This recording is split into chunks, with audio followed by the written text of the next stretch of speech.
ഇച്ചിരി കൂടെ ഇറക്കം വരണേ. ഇറക്കം വന്നിട്ടില്ല ഇതിന്.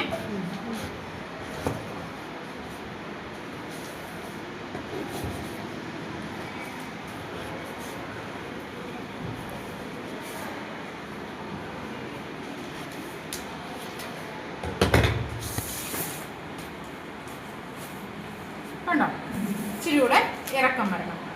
ഇത് 2 പീസ് വേണം. ഇതിപ്പോൾ 1 പീസല്ലേ ഉള്ളൂ, ഇത് 2 പീസ് വേണം. ഇനി വേറൊരു കാര്യം കൂടെ കാണിച്ചു തരാം.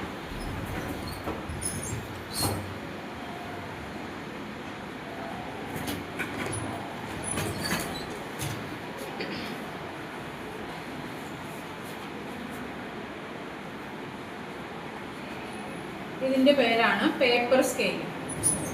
ഇത് വെച്ച് വേണം നിങ്ങൾ റെക്കോർഡിൽ വരയ്ക്കാൻ.